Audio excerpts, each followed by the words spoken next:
Bismillahirrahmanirrahim. Alhamdulillahirabbil alamin. Wassalatu wassalamu ala asyrafil mursalin sayyidina Maulana Muhammadin wa ala alihi washabbihi asma'in amma ba'du.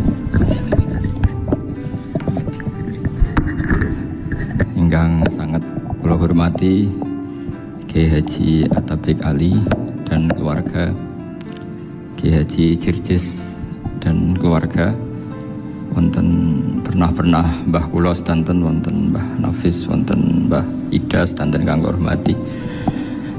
Duka mbah niku celukan wau Gus Yofur tasarruf dipanggil adik. Kula niki tasarruf.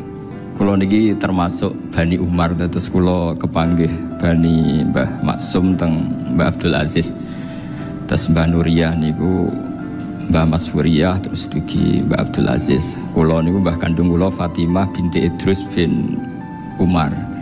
Mbah Umar niku garwane namine Maimunah binti Abdul Aziz. Terus kula yang teng mriki paling dekat ke kalian Lek Hindun, Mbah Hindun. Iki sami-sami putu Mbah Umar.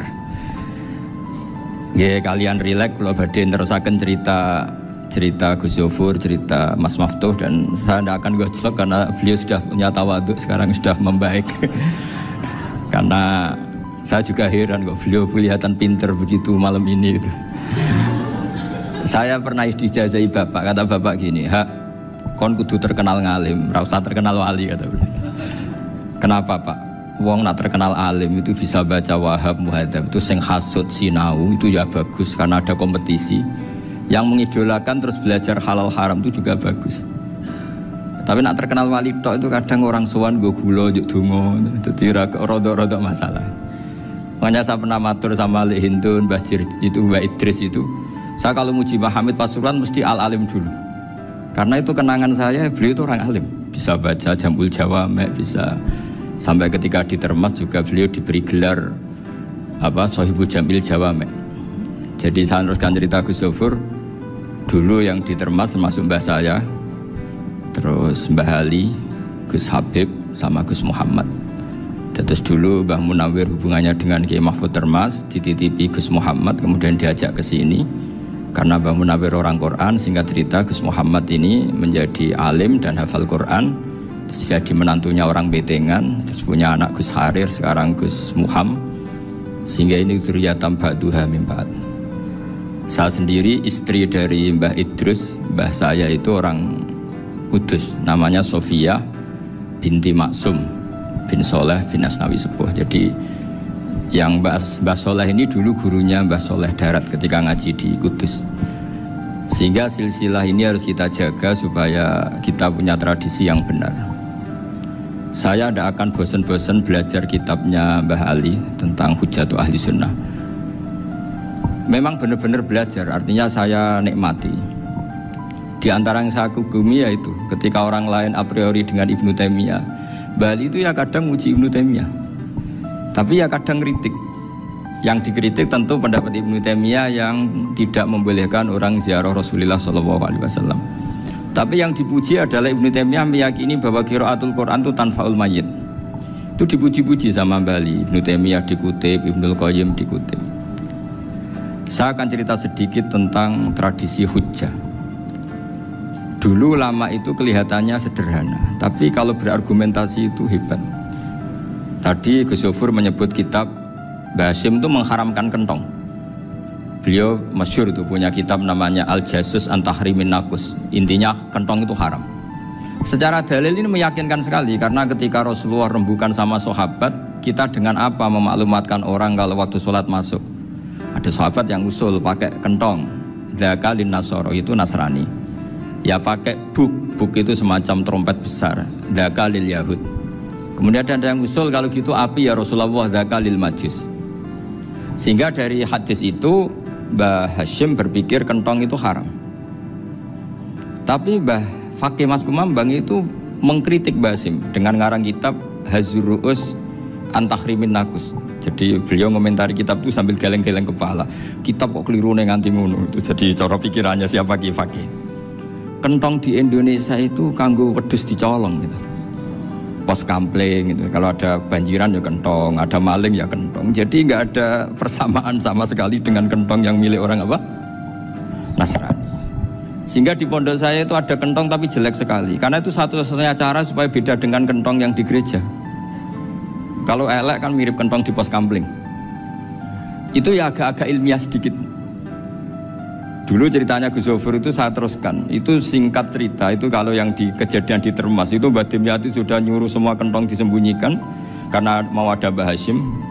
Cerita itu mukarror di Kiai Fakih sama di Kiai Dimyati Termas. Setelah kentong dikumpulkan semua, Mbah Hashim datang, seneng, ngiranya Syekh Dimyati ini sependapat dengan beliau, yaitu sama-sama nggak ada kentong. Tapi setelah itu ada santri yang matur, Mbah Dim pun beres kentong pun kula delikno sedanten. Itu di depan Mbah Hashim. Jadi GR-nya Mbah Hashim bahwa Mbah Dim itu sependapat akhirnya hilang. Ternyata ini akal-akalan toh gitu. Karena santrinya matur, Mbah Dim pun beres sedanten kentong beduk sudah disingkirkan. Itu di depan Mbah Hashim. Saking lugunya santri, nah saking ikhlasnya agak ngerti mahalus syahid ini adalah Mbah Hashim. Saya mau meneruskan cerita Gus Zofur. Dulu Mbah Mun ngaji di Lirboyo, tapi Kiai Makhrus ngaji sama Kiai Khalil Harun. Kiai Khalil Harun itu adik juga sekaligus muridnya Mbah Umar Harun. Mbah Umar Harun itu generasi kedua setelah Mbah Ghazali. Beliau menantunya Mbah Ghazali, tapi ya sudah ponaan. Sehingga tradisi ini penting karena saya berkali-kali bilang di mana-mana. Status orang tua dan mbah itu adalah terserah anak cucunya. Bukan terserah mbahnya, tapi terserah anak cucunya. Saya tidak akan bosan mengingatkan ini. Saya pernah di makamnya Nabi Yakub, itu ya dikemuli bendera Israel. Di makamnya Nabi Dawud. Nabi Ibrahim juga dekat sinagog. Sehingga Quran membela Nabi Ibrahim disebut maka anak Ibrahimu Yahudi wala Nasrani. Karena ketika beliau berposisi di Israel, kemudian penguasanya adalah Yahudi, bisa saja makam ini ditulisi dan distatuskan ala Yahudi. Ya seperti Nabi Yakub. Nabi Yakub itu nabi yang kita yakin, tentu berkeyakinan beliau orang baik, orang muslim, orang mukmin, tapi karena di desain mereka ya dikemuli bendera Israel dan disebut Abul Yahud. Karena kita tahu nama lain dari anaknya Nabi Yakub adalah Yahuda bin Yakub bin Ishak bin Ibrahim. Sehingga perasaannya orang Yahudi menjadi Yahudi itu yang ngikuti mbah-mbahnya. Nah khawatir saya ketika buyut-buyut kita kaya. Buyut saya itu orang kaya dulu, namanya Mbah Durrahman. Itu kaya sekali, tanahnya banyak. Dulu cerita Mbah Hashim ya kaya sekali. Mbah Maksum juga kaya, Mbah Abdul Aziz juga kaya. Karena dulu itu inginnya kiai itu yo ketok sugih lah, gak ngel-ngelo santri. Tapi nanti kalau cucu-cucunya sudah tidak alim, itu tidak dianggap punya tanah itu karena untuk fasilitas santri. Aku tak kedonyan, mbah-mbahku ya kedonyan. Buktinya tanah yombo. Karena dia akan menafsiri sesuai cara berpikir. Makanya sanad keilmuan yang diceritakan Gus Zofur itu harus diulang-ulang. Kalau nggak diulang-ulang, maka kita akan berpikir sendiri untuk menafsirkan Masyayikhon al-Kiram atau Ajdadan al-Kiram. Nah, ini yang bahaya, yang sering Quran mengingatkan. Jadi ada status yang disematkan oleh anak cucu kayak orang Yahuda tadi, Yahuda bin Yakub bin Ishak bin Ibrahim, itu menstatuskan mbah-mbahnya yang bernama Ibrahim itu Yahudi. Sampai Quran sendiri yang bela maka anak Ibrahimu Yahudi wala Nasrani. Karena secara geografis sekarang Ibrahim di Israel dan otoritas itu juga milik mereka, sehingga mereka bisa masang-masang atribut yang menunjukkan kalau itu Yahudi. Beberapa al-alim al-alama yang minnah itu sudah wafat dan kadang-kadang dzurriyyahnya itu tidak kita. Kalau sekarang orang bahasakan kubu sebelah. Akhirnya ya nggak boleh dikholi, nggak boleh diziarah. Terus seakan-akan yaqtaduna bi ra'yi, seakan-akan mereka berpendapat dengan pendapat syekh ini, padahal enggak. Nah sehingga tradisi ketersambungan sanad tadi, baik secara genetik atau secara asbab, itu harus terjaga. Saya beberapa kali banyaklah sering diceritain Mbah Mun. Dulu Mbah Munawir ini cerita ya, Mbah Munawir itu saking senenge kitab, ben santri ini iso ngaji kitab. Itu kalau ada alumni Lirboyo, alim disuruh baca muin di sini tuh Mbah Munawir ikut. Saking ingin tasjeknya, ingin ngajari santri bahwa ngapal Quran itu hafal tok, tapi yo paham. Dan penggalinya Mbah Munawir itu sampai klimaknya dulu Mbah Zaini itu nate nikah sama Nyai Komariah kalau nggak salah, binti Karim, binti Manap. Punya putra Gus Habib, Gus Toha yang diantara putrinya dinikahi Gus Rosin itu. Terus akhirnya kesampaian juga ketika Mbah Munawir punya mantu alim alamah namanya Mbah Ali Maksum, angsal Nyai Hasyimah. Terus sampai pondok Kramcak ma'ruf bil ilmi, terutama ilmu sorof dulu karena Mbah Maksum itu komplain, fa'ala ya fulu kok terus fa'alan ya fa'ala ya fulu ya uful gitu kan, masuk fi'il kok jejer isim gitu. Jadi dulu kata Mbah Mun itu ada persaingan ilmu sorofnya Mbah Maksum Ali Kuaron sama Mbah Ali Maksum Jogja. Jadi wali antok, yang satu Maksum Ali Kuaron, yang satu Ali Maksum. Ya itu dulu saingan ngarang sorof. Nah ini yang menang siapa? Ya terserah duriahnya. Kalau duriahnya keren ya menang karena terserah yang kampanye. Saya bayangkan adekan Mbah Zubair tidak punya anak sealim Mbah Mun, mungkin halnya Mbah Zubair juga tidak sewow kalau punya putra Mbah Mun, karena saya berkali-kali bilang kalau dalam syair Arab itu kama takarroma, kadang dilafatkan kama tasyarrofa bi Muhammadin adnanu. Orang berpikir Adnan itu siapa? Itu karena ada Nabi Muhammad SAW. Orang mencari-cari Mbah Mun itu mencari Mbah Zubair karena ada Mbah Mun. Orang mencari Mbah Dahlan karena ada Mbah Zubair. Wong kok alime ngono iku bapake sapa? Wong kok alime ngono iku putune sapa? Tapi kalau kita ini sudah ndak alim, ini orang sudah nggak tertarik nyari-nyari leluhurnya karena dianggap selesai. Jadi yang dengan tanda kutip yang menghabisi mbah-mbahnya itu ya mesti cucunya itu. Ini mau ngamuk, mau peringatan, tapi ini juga peringatan pada diri saya sendiri. Jadi sehingga zuriyah ini penting. Kenapa para nabi mesti donga zuriyatan thayyibah? Kenapa selalu berpikir tentang zuriyah? Wa ja'alaha kalimatam baqiyatan fi aqibi. Karena zuriyah ini yang nanti bisa menstatuskan leluhurnya. Seperti tadi cerita Mas Maftuh, ini tak puji betul, saya hari ini tidak ingin gojlok supaya kewalian saya tidak tergerus oleh kedoliman. Saya pernah diceritain Gus Zofur, juga sering baca buku tentang Mbah Maksum. Dulu Mbah Maksum kalau wasiat kembali ya gitu, kamu harus NU dan harus mempertahankan NU, tapi tidak dengan cara membenci Muhammadiyah. Dulu Mbah Mun juga sering cerita, dulu Mbah Hashim tuh ngaji Syekh Mahfud. Nah Mbah Ahmad Dahlan dulu namanya Darwis sering ngaji sama Syekh Khotib Minangkabau. Zaman itu Syekh Khotib sudah modern, sudah ikut gerakan Abdu, gerakan Almanar, sehingga bawaannya Mbah Ahmad Dahlan ini agak agresif. Yang Mbah Hashim karena hanya mulazim di Syekh Mahfud, hanya sesekali ngaji Syekh Khotib, beliau lebih seperti itu. Dan dua beliau ini sama-sama pernah ngaji Mbah Soleh Darat di Semarang, Mbah Hashim sama Mbah Ahmad Dahlan yang dulu namanya Darwis. Jadi ini masih min minuskatin wahidah mimam bain wahid. Sehingga kita tidak kaget ketika Mbah Ali Maksum mengomentari Muhammadiyah itu masih ahli sunnah wal jamaah. Makanya nanti terakhir saya baca kitabnya Mbah Ali dan sering saya pelajari. Andai kan kita ini sepakat dengan ilmu, ya kita tahulah kalau Abu Hanifah itu tidak kunut, Imam Syafi'i kunut, berarti kunut itu mazhabnya Abu Hanifah, bukan mazhabnya Mbah Ahmad Dahlan. Apa ndak kunut itu mazhabnya Abu Hanifah, bukan mazhabnya Mbah Ahmad Dahlan. Kita kunut itu mazhabnya Imam Syafi'i, bukan mazhabnya Mbah Hashim. Ini semuanya masih dalam bingkai ilmu. Adzan qabla subhi juga riwayatnya jelas. Tidak adzan ya sudah, perilaku kita sudah jelas. Dulu Mbah Mun sering didik kita. Saya sering dengar cerita kalau dulu Pak Air Fakhruddin begitu hormat sama Mbah Ali, apalagi zuriyahnya Mbah Azhar Basir. Nah beliau dulu ngaji di Termas. Dulu itu nggak ada masalah karena semuanya dianalisis pakai ilmu.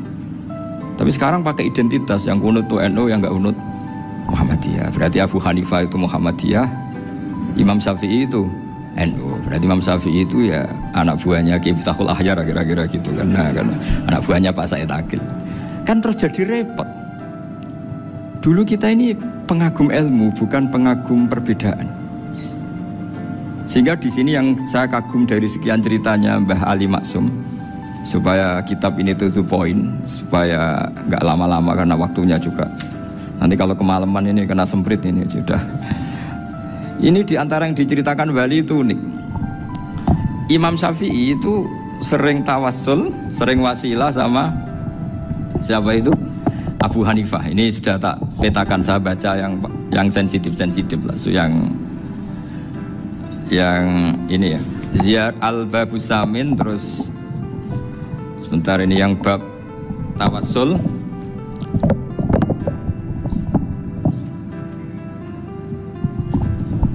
Ini halaman 90, mungkin santri-santri Kerapjak bisa ngecek lagi di kitab Hujjatul Ahli Sunnah. Ketika cerita tawassul, di antara yang diceritakan Mbah Ali Maksum adalah perilaku ya, bukan sekedar statement tapi apa? Perilaku. Perilakunya Imam Syafi'i atau ahwalnya kalau bahasa halusnya, yang selalu ke makamnya Abu Hanifah untuk tawassul. Padahal Imam Syafi'i itu orang yang secara ilmu sering ngeritik Abu Hanifah. Jadi ini saya baca ini di halaman 100, jadi tawassul mulai halaman 9 berapa ini sampai halaman ini yang qala sami'tu Syafi'iyya yaqul inni la atabarraku bi Abi Hanifah wa aji'u ila qabri fi kulli yaumin za'iran fa idza uridat li hajatun shallaitu rak'atain, halaman 100, waji'tu wa sa'altu wa ta'ala al-hajat indahu fama tab'udu anni hatta tuqda. Kanal Imam Syafi'i ayyama huwa bi Baghdad yatawassalu bil Imam Abi Hanifah yaji'u ila dorihi fayusallimu alaihi wa yatawassalu ila Allah bihi fi qada'i hajati. Terus wa yatawassalu Imam Ahmad bi Imam Syafi'i. Jadi di antara yang diceritakan Mbah Ali Maksum itu betapa Imam Syafi'i yang terkenal sering mengkritik Abu Hanifah dalam tatanan fikih karena beliau tidak percaya ada istihsan. Abu Hanifah berpendapat adanya istihsan, dan kita tahu lah ikhtilafu Syafi'i wa Abu Hanifah itu besar sekali. Tapi beliau itu tahu Abu Hanifah itu orang yang sangat soleh. Abu Hanifah itu kalau ketemu sama orang yang utang beliau itu yang lari bukan yang utang Abu Hanifah, karena takut orangnya itu izin. Jadi kalau ketemu yang utang di jalan itu yang sembunyi itu Abu Hanifah. Kenapa engkau sembunyi? Ada yang utang saya lewat, nanti orangnya malu. Jadi setingkat Robiah Adawiyah itu beliau di rumah ada maling itu sembunyi. Ditanya kenapa engkau sembunyi? Malu, gak ada yang dimaling. Malu sama malingnya karena serumah itu gak ada barang yang layak dicolong itu. Itu Robiah dia sembunyi. Itu yang bisa niru itu Abu Hanifah. Jadi wali-wali besar ini ternyata saling menghormati dan saling tawassul. Nah saya berharap tawassul ini bukan sekedar perilaku sosial, tapi memang ada sanadnya.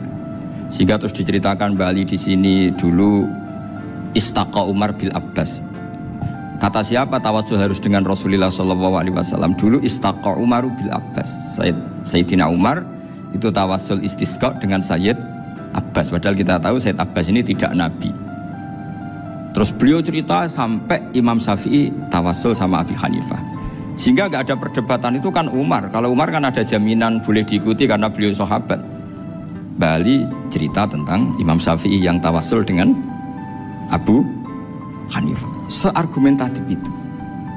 Maka saran saya kepada alumni Kerapjak, santri-santri Kerapjak, karena saya hanya berani ngomong sama santri Kerapjak, sama mas saya ada berani kalah sepuh, itu tradisi keilmuan itu harus dijaga dengan hujjah dan dengan tadwin, dengan pembukuan. Saya punya sekian cerita ya, misalnya dulu kita mungkin iskal itu janggal, kenapa sih orang Islam tukaran sama orang Islam itu? Sehingga di antara doa Nabi yang enggak dikabulkan Allah, enggak boleh dikabulkan sama Allah, enggak boleh, bukan berarti enggak mustajab. Redaksinya famana aniha, memang enggak boleh, redaksinya bukan falam yastajib lahu tapi famana aniha. Di Al-Marrah As-Salisa ini Nabi dilarang, yaitu melarang umat Islam itu jangan sampai tukaran sama umat Islam sendiri. Itu kata Allah, ya enggak bisa kata Allah, kalau itu enggak saya kabulkan. Itu dulu guru-guru kita nyontohkan sederhana. Kira-kira kalau saya tukaran wek Gus Zofuru mbah mun luwih ikhlas timbang ditukari wong liya. Nek ana kakak ditabuk adik wong tua luwih ikhlas timbang ditabuk tangga. Barokahnya membaca kita lebih mentoleransi. Kalau ada Mbah Hashim dikritik Mbah Fakih Mas Kumambang, kita ikhlas itu. Tidak dikritik guru PAUD itu kan. Atau dikritik orang-orang yang nggak bisa ngaji. Artinya ternyata keliru kita bilang kiai kok tukaran. Justru bagus kiai tukaran timbang kiai dikritik guru PAUD atau dikritik orang-orang yang nggak bisa baca kitab. Akhirnya barokahnya baca kita menjadi tahu. Dulu Mbah Mun sering cerita, ini masih cerita silsilah ya. Jadi Mbah Ali Maksum tadi kita tahu di antara guru besarnya Mbah Ali Maksum tentu Mbah Mahfud Termas. Beliau adalah adik dari Kiai Mahfud Termas. Mbah Dimyati ini adik Kiai Mahfud Termas. Itu punya saudara namanya Abdul Razak, juga punya saudara namanya Dahlan, itu yang membawa Thariqah Syadziliyah di Solo Raya, yang sekarang alhamdulillah diteruskan Gus Wafi. Dulu diantara pesannya Mbah Mun ke saya, hak Wafi kandani kon ziarah ning Mbah Dimyati. Mergo Thariqah Syadziliyah dulu itu yang bawa keluarganya Mbah Dimyati. Jadi semuanya ini masih dzurriyyatan ba'duha min ba'd.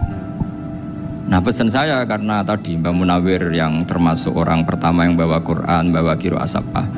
Kenapa saya bilang termasuk? Karena kalau bilang paling pertama ini nanti butuh data dan itu agak kerepotan. Tapi yang jelas mimman istahara lah. Mimman istahara yang membawa Sab'ah ke sini itu adalah Mbah Munawir. Terus beliau ngajarkan diantaranya ke Mbak Arwani pakai kitab Satibi, pakai kitab Nazmus Satibi. Terus Nazmus Satibi itu diteruskan oleh Mbak Arwani, ditulis. Yang nulis dulu Mbak Dola Salam. Bapak saya itu murid Mbak Dola. Dulu Mbak Dola sebelum ke Mbak Arwani ngaji sama Ki Said di Sampang. Bapak saya sebelum ngaji di Mbak Dola sudah hafal Quran lewat buyut saya sendiri namanya Ki Zubaidi. Yang Ki Zubaidi akhirnya jadi menantunya Mbak Ahmad Su'eb. Jadi buyut saya kandung ini namanya Sofia, itu angsal keluarga Lasem, yang adiknya Sofia ini punya adik Badiah yang jadi ibunya Ki Sahal. Terus Ki Sahal punya Mbak Yu namanya Musayanah, punya di garwa Ki Mansur punya anak Gus Qayyum. Jadi dulu ibu saya, ibunya Gus Sofur, ibunya Pak Maftu itu semuanya di Lasem. Karena saya dari keluarga Gen ya Lasem, dari keluarga sanad guru ya Lasem. Tapi Lasem Badawi itu dulu ngajinya di Mbah Umar Harun di Sarang. Mbah Umar Harun ini menangi Sayyid Ahmad Zaini Dahlan. Sayyid Zaini Ahmad Zaini Dahlan ini punya cucu keempat yang hidup di Sedan. Terus makamnya di Lasem, namanya Habib Haidar. Itu yang nulis biografinya Mbah Maksum. Mbah Maksum bukan Bali, biografinya Mbah Maksum itu ditulis oleh Habib Haidar, namanya Haidar bin Hasan bin Sodaqoh bin Ahmad Zaini Dahlan. Nah, Habib Haidar ini menantunya Sayyid Hamzah Sato. Hamzah Sato itu Hamzah bin Abdullah bin Umar, itu kakaknya Sayyid Abi Bakar Sato, Sohibul I'anah. Nah Sayyid Umar ini yang dulu ngajari mbahnya Mbah Mun namanya Ahmad bin Su'eb. Nah, di antara ajarannya adalah baca kitab-kitab kecil yang bisa dihafal. Dibawalah ke sarang jadi metode muhafadzah. Tapi kemudian lama-lama oleh pondok itu jadi syarat kenaikan kelas. Dulu nggak ada muhafadzah untuk kenaikan kelas ya, supaya orang alim itu harus hafal. Lama-lama dipakai syarat untuk muhafadzah. Jadi semua ini sanad harus kita ingat supaya kita bisa menjaga tradisi. Termasuk tradisi ini kiai seneng jagungan, terus ngomong rapente. Itu juga sanad. Setahu saya Mbah Mun itu kalau ketemu bapak ya guyon terus. Saya punya kenangan tuh yang dulu agak iskal tuh begini. Ada isu lah, entah isu entah hoax entah apa, ada kaji itu agak beling itu, pokoknya beling lah. Gitu. Seneng siapa itu, rondo lah apa. Pokoknya beling. Gitu. Ketika Mbah Mun dilaporin tamu kalau kaji itu beling sama rondo itu, Mbah Mun tanyanya lucu. Lo ayu no cum, wayu banget Mbah. Wayu. Itu bapak juga bakas ayu nih. Dulu saya sekali ini kiai kok bakas wong ayu, bakas budine barang lah kira-kira gitu. Tapi setelah saya tambah alim, tambah ngerti itu, kata bapak gini, ya apik bakas ayu hak timbang iyakno malah qadzaf. Ternyata seni. Sekali Mbah Mun atau bapak bilang, "Waji kok zina kaji," maka larinya ke qadzaf. Maka menghindari bahasa menuduh, ngomong yang enggak penting. Loh ayu no. Jadi kiai dulu tuh orang sok suci tapi menghindari hal-hal yang jadi punya seni untuk ngelola kehidupan. Orang bermalam-malam jagungan sama teman asik itu kan perlawanan terhadap nafsu kita, syahwat kita untuk mungkin nikmati dugem di bar atau di tempat-tempat maksiat. Itu setan di Indonesia tuh kakuati sama Kiai Jawa. Orang supaya tidak tertarik maksiat itu Kiai Jawa cukup ketemu kancane masak terong guyon, gejlok-gejlokan zaman mondok, sewengi lulus sangka maksiat. Bar wis tutup. Perlawanannya sederhana, nggak pakai tahajud, nggak pakai wiridan, karena Kiai Jawa juga koyoknya rapati potongan ahli ibadah gitu, itu jagungan gitu. Jadi setahu saya itu pernah lihat Bali itu sekali ketika beliau ngisi ceramah di Mbah Hamid Bedowi, saya masih kecil diajak bapak. Dulu kalau bapak ngelihat Bali sama Mbah Hamid itu mesti nangis, karena dua orang alim bertemu. Yang akhirnya ya bisanan itu Mbah Hamid punya anak Gus Nasih, di sini ada Mbah Nafisa, terus jadi Mbak Salih Hindun itu. Jadi dulu tuh ya guyon terus ketika ketemu. Itu yang sering bodoni Mbah Hamid itu ya Ki Bisri. Ki Bisri itu kalau datang ke Kiai Hamid Pasuruan, nak wali tenan aku teko ditatakno mangan. Jadi ukurannya ya. Ternyata sampai sana dikei mangan tenan. Masih belum mengakui, kan nak wali tenan aku kiai rung di mobil, dongakno aku di mobil. Sudah kalah satu seri itu masih gak terima.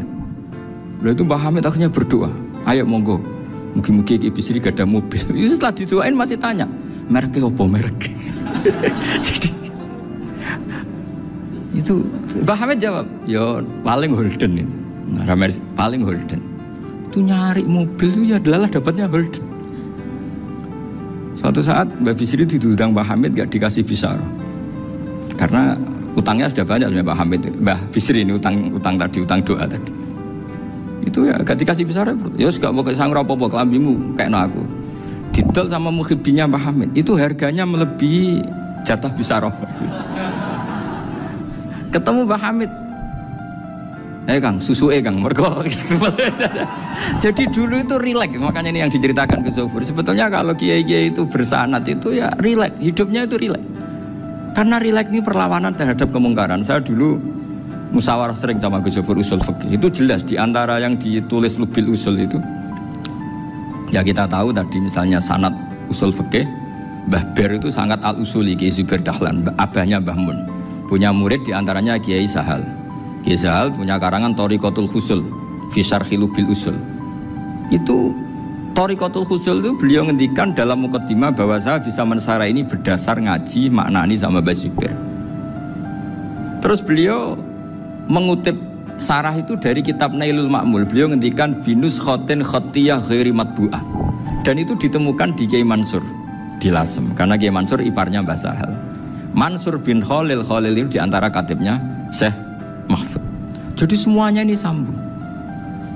Mbah Ber saking ahli usul fikihnya, kalau ngajar usul fikih itu kalau guyon takriran saya ini lebih memahamkan ketimbang sarah.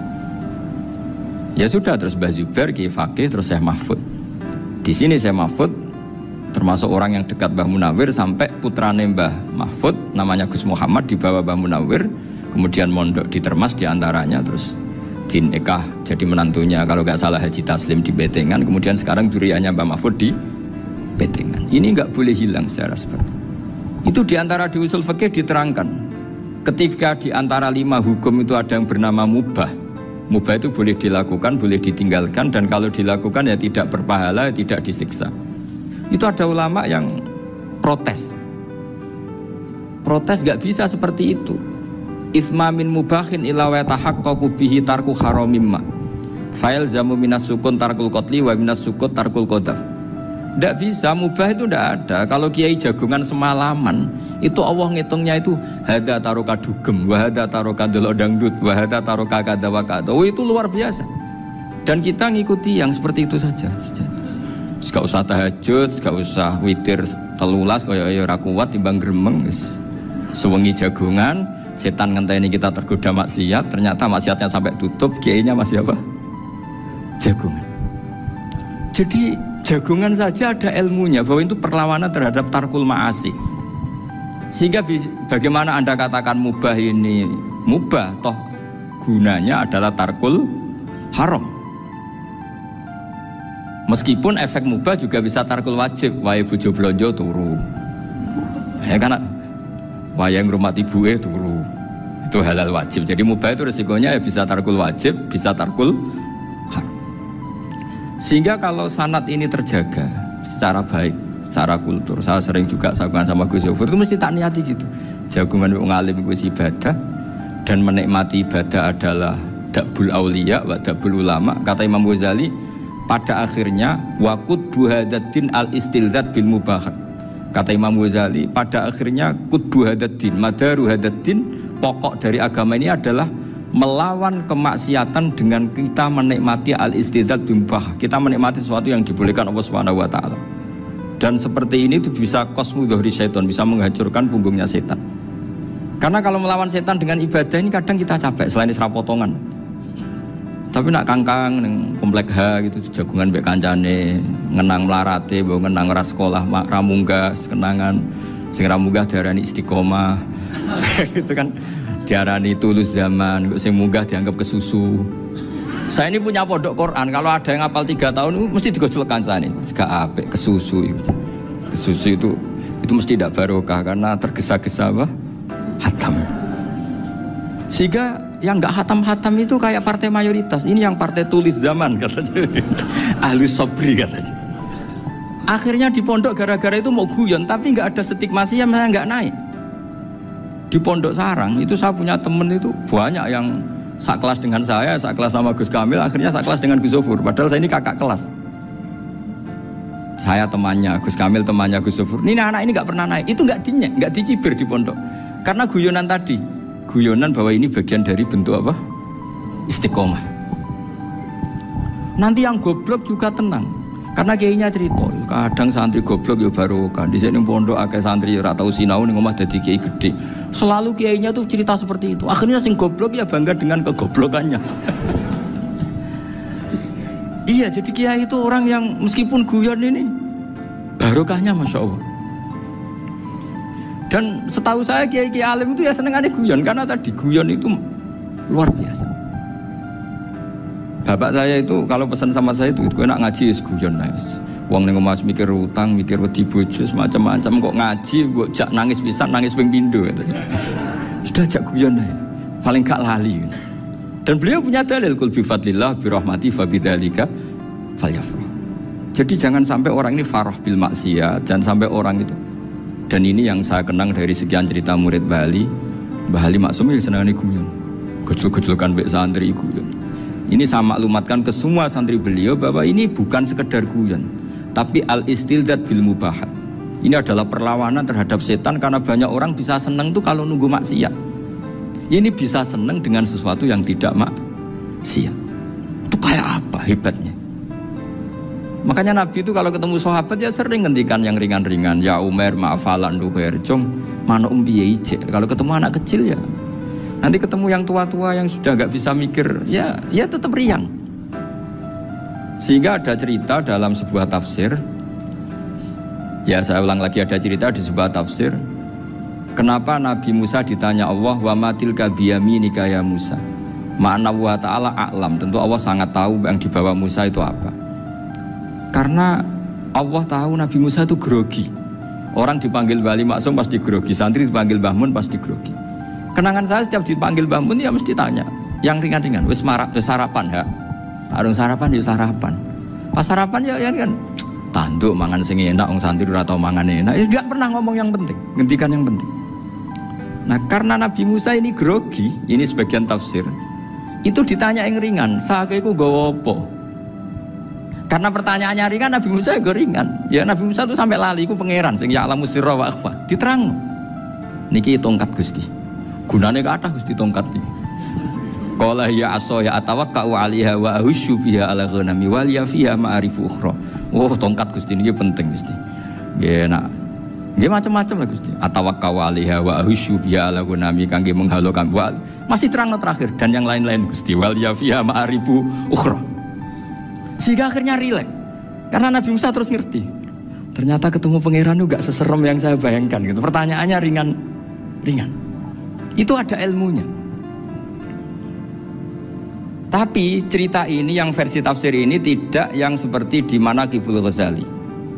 Di beberapa kitab tentang Manaqibul Ghazali diceritakan di alam roh Nabi Muhammad SAW itu yubahi bi ummati, saking yubahinya sampai ngendikan ulama ummati ke anbiya'i Bani Israel.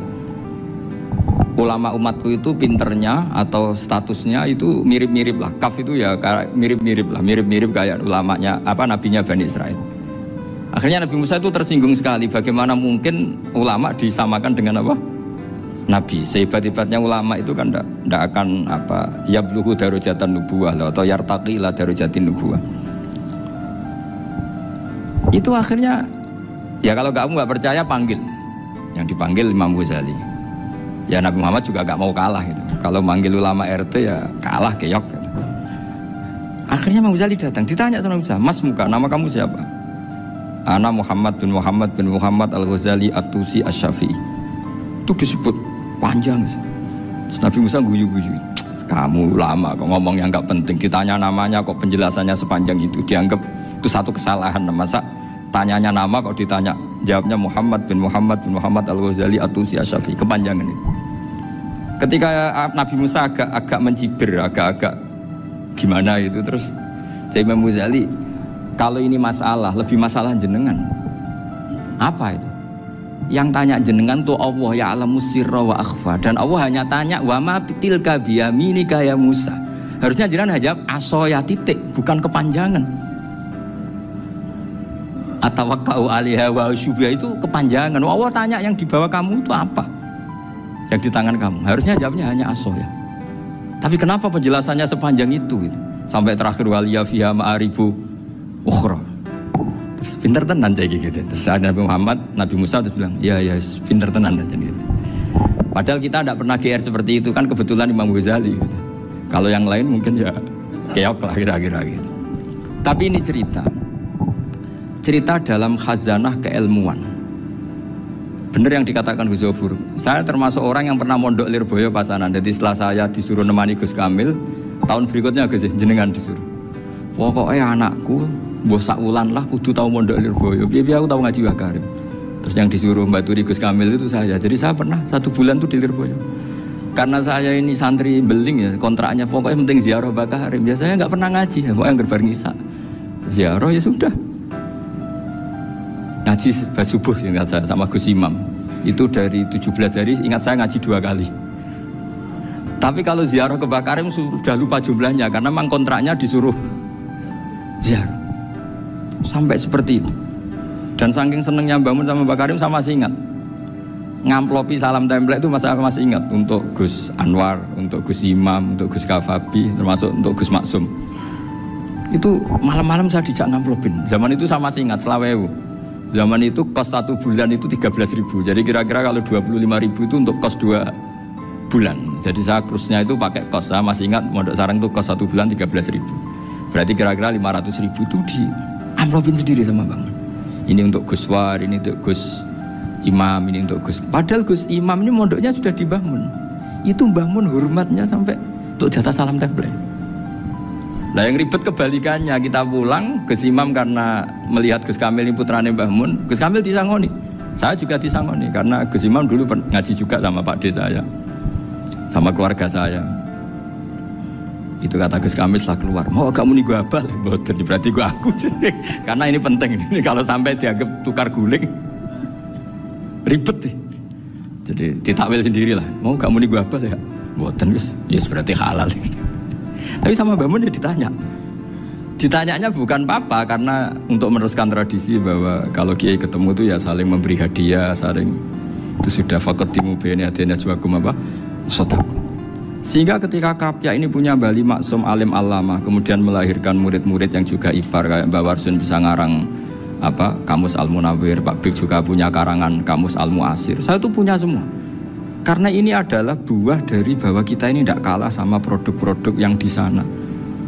Bahwa produk di kita ini sudah cukup untuk mengantarkan orang menjadi alim alama. Dulu Mbah Zubair ke Mekah ya sudah alim alama.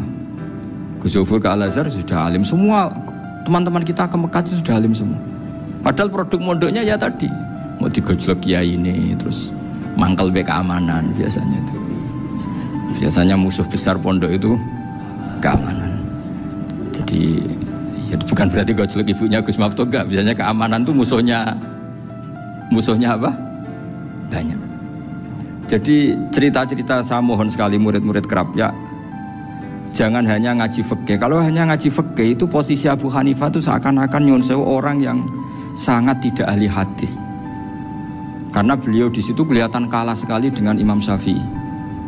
Apalagi di perdebatannya Muhammad bin Hasan Asy-Syaibani dengan Imam Syafi'i itu kelihatan sekali betapa Abu Hanifah itu orang yang nyuwun sewu ditinggalkan dalam ilmu hadis. Sampai beliau hanya dapat gelar min ulama ahli ra'yi, termasuk ulama yang kuat logikanya. Juga harus baca kitab-kitab seperti ini. Ternyata di balik Imam Syafi'i mukhalif pada beliau di bab-bab fikih, perilakunya sangat hormat. Sampai beliau tuh kalau tawassul ke kuburannya Abu Hanifah. Dan beliau ngendikan an-nasu fil fiqhi iyalun ala Abu Hanifah. Semua orang yang ahli fikih itu masih anak buahnya Abu Hanifah. Saya berkali-kali cerita, mazhab Syafi'i itu alatut tadhir hanya 2, yaitu alma wa turab. Abu Hanifah nambahi wanar. Alasannya Abu Hanifah, orang mukmin yang dosanya banyak itu dibakar di neraka, dan alasannya Allah litadhirihim, untuk mensucikan mereka. Sehingga pikirannya Abu Hanifah, an-nar itu min alatit tadhir. Apa yang terjadi ketika bata itu, batu bata yang dibakar, di situ campur teletong, campur apa-apa, itu kalau sudah madzhab Abu Hanifah selesai, sudah suci, karena sudah ngelewatin pembakaran. Meskipun kita tidak akan kalau kehilangan air terus wudhu dengan api, bisa bunyak semua itu. Tapi apapun itu menjadi solusi. Sehingga saya punya kitab namanya Ikhtilafu Malik, Ikhtilafu Malik wa Abu Hanifah atau Ikhtilafu Syafi'i ma Abu Hanifah. Itu kelihatan sekali kalau Abu Hanifah itu nyuruh posisinya kalah. Karena yang ngarang orang-orang Syafi'i. Tapi kalau melihat kitab-kitab kewalian, misalnya di kitab Mizan Kubro ini juga sering disebut kisah itu Mbak Ali Maksum tentang Imam Sa'roni. Berkali-kali beliau mengutip Mizan Kubro. Itu Abu Hanifah adalah orang yang sangat mukasyafah. Artinya ketika Nabi cerita air wudhu itu menjatuhkan dosa, tidak ada air wudhu yang jatuh ke kamu kecuali saat itu juga dosa kamu jatuh. Itu beliau datang ke Madharota Kufah. Kemudian beliau bilang sama si orang tua tadi, tub anizina. Orangnya terus bilang atubu minazina. Ada lagi pemuda datang dibilangin tub an ukuki walideka, terus bilang tub tu an ukuki walidaya. Sampai yang terakhir ada tub an simai alatilahwi atau an samai alatilahwi, terus tub tu an samai. Ketika orang itu ditanya, kenapa engkau begitu tahu dosanya apa? Saya tahu air wudhu ini menjatuhkan apa. Jadi kira-kira kalau zina mungkin ya batang babi lah. Kalau hanya sekedar melihat bak-bak mungkin ya curut atau tikus lah kira-kira gitu. Nah dulu sediluk ya mungkin ya tikus cilik gitu. Nah dulu suwi ya tikus werok itu atau apalah. Pokoknya beliau itu tahu. Tapi anehnya Abu Hanifah apa? Setelah itu dia nangis minta mukasafahnya ditutup. Ya Allah, saya ini mukasafah kok malah menjadi tahu sawatil mukmin. Padahal aturan syariat jenengan man satara musliman satarahu, bahwa enggak baik melihat jeleknya orang mukmin. Minta ditutup. Makanya saya ini bangga ada mukasafah. Makom yang kita sampai sekarang itu makom setelah Abu Hanifah mukasafah. Jadi Abu Hanifah repot-repot mukasafah, minta makomnya ditutup, tidak menjadi mukasafah. Dan alhamdulillah kita sudah tidak mukasafah sebelum minta ditutup. Jadi kita ini keren. Keren karena aturannya itu man satara musliman satara huwa, yang tidak tahu aibnya orang muslim maka Allah akan nutupi aibnya di akhirat. Dan kita alhamdulillah barokahnya tidak mukasafah, tidak ngerti aibnya orang mukmin. Jadi kita harus pakai patokan ilmu. Saya ulang lagi, kita harus pakai patokan. Makanya saya tahu betul ketika Kiai Hamid Pasuruan, beliau dulu ngaji Jamul Jame, ngaji Juman, Bali Maksum di sana sama Gus Habib, sama Gus Muhammad bin Mahfud, termasuk mbah saya kandung dulu Kiai Siddiq, mbah saya yang dari itu juga ngaji di Termas. Bapak saya dulu Kiai Nur Salim ngaji di Buyut Baiti. Dulu itu kawin juga sederhana, kayak cerita Gus Zofur. Jadi bapak saya kandung itu Kiai Nur Salim itu ngaji di Mbah Baiti. Mbah Baiti itu adik kandungnya buyutnya saya dari ibu. Nah Mbah Baiti itu teman akrabnya mbah saya namanya Kiai Nur Sam, Mbah Nur Sam. Singkat cerita terus Nur Kiai Jorabi narat Arabekno itu. Setelah bapak saya ke Badullah mau ditawarin jadi mantu, kata bapak saya kula pun dipek mantu Mbah Baiti. Akhirnya dapat ibu saya itu. Karena ibu saya itu cucu Mbah Baiti, cucu lambung. Jadi mbahnya ibu saya itu Mbak Yunya Mbah Baiti. Namanya Mbak Sofia tadi yang dapat Mbak Idris itu. Yang Mbak Idris ini bin Umar. Ya Mbak Umar yang mbahnya Mbak Hamid, Hamid bin Abdul bin Umar. Kalau bahasa itu Fatimah binti Idris bin Umar. Dulu kecilnya Mbak Idris namanya Abdul Khalik. Kalau kecilnya Mbak Hamid namanya Abdul Mukti. Kalau kecilnya Mbah Maksum namanya Muhammadun kalau nggak salah. Dulu itu orang dulu itu namanya dua-dua karena diganti ketika musim apa? Haji. Jadi ini terjaga. Sehingga tidak ada ceritanya kiai-kiai yang jagongan kemudian santrinya itu yang agak-agak khawatir. Kiai kok sungi-sungi jagongan, gak tahajud, gak duha, itu tidak ada seperti itu. Karena ini dianggap fi'lul mubahat untuk melawan mungkarat. Jadi sehingga di kitab Ikhya diterangkan, kamu jangan ngira orang-orang soleh ketika jagungan itu min ahlil bitolah wa takasur. Itu orang-orang yang pemalas, itu enggak.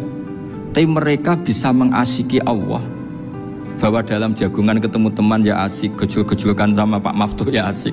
Dan keasikan ini bentuk perlawanan terhadap keasikan harus dengan maksiat. Itu kayak apa kalau kita ngaji sampai seperti itu. Termasuk tadi yang diceritakan Pak Maftuh kitab Hunyah. Semoga beliau cerita juga pernah belajar. Saya pernah belajar kitab Hunyah khatam.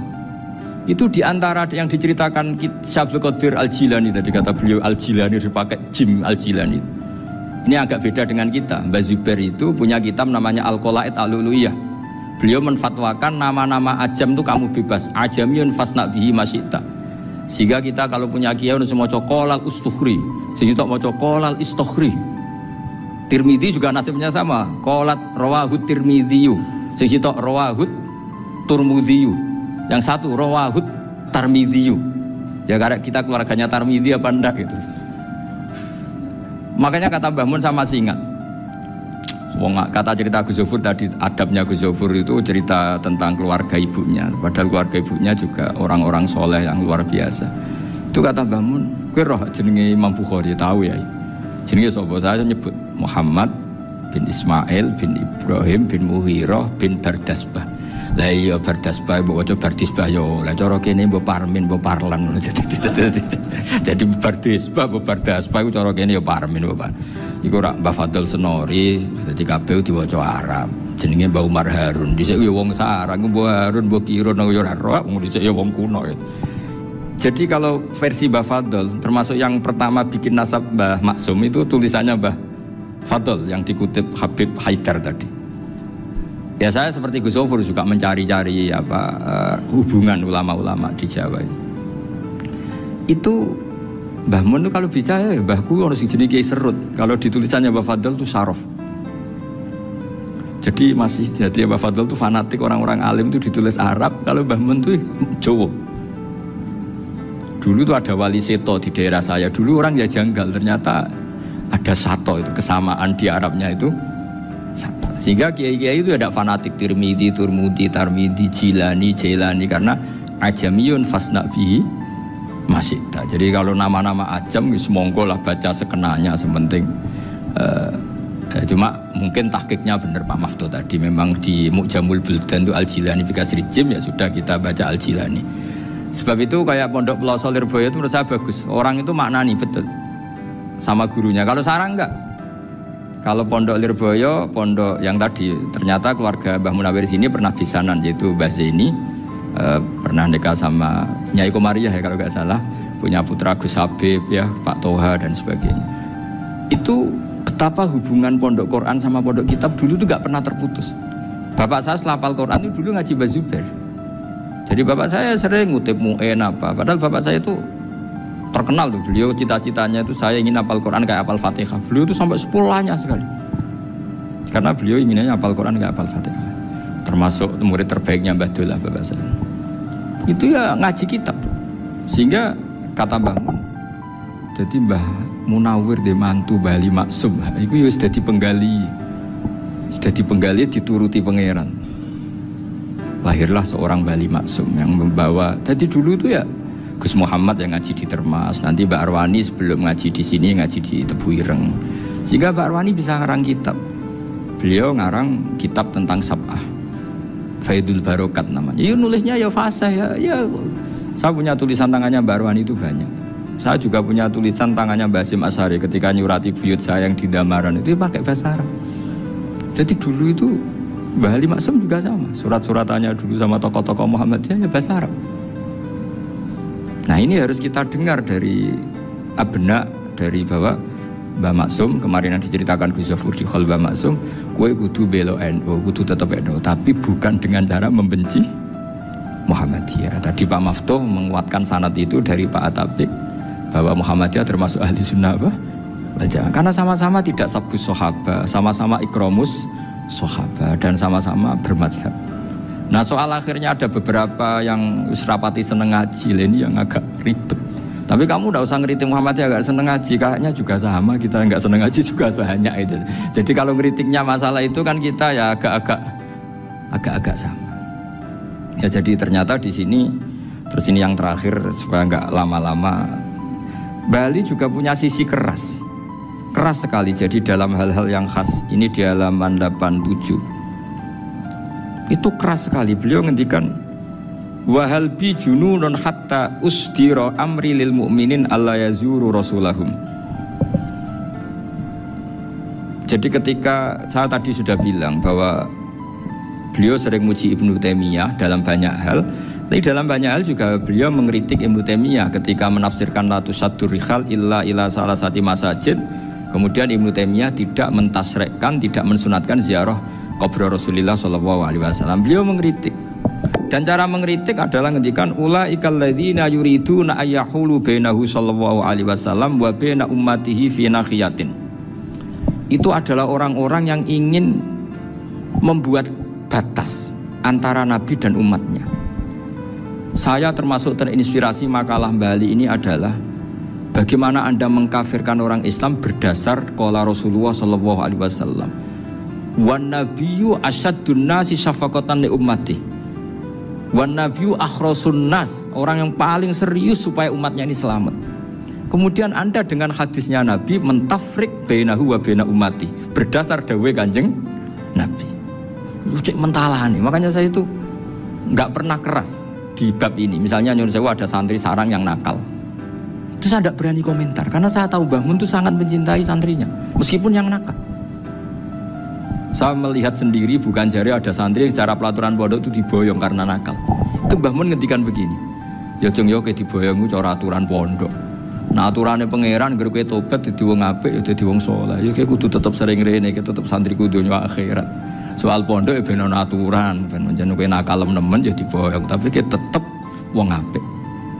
Jadi karena kita tidak mungkin mentafrik bainahu wa baina talamidhi. Kita tidak mungkin mentafrik baina nabi wa baina ummati karena Nabi adalah apa? Asyaddun nasi syafaqatan li ummati.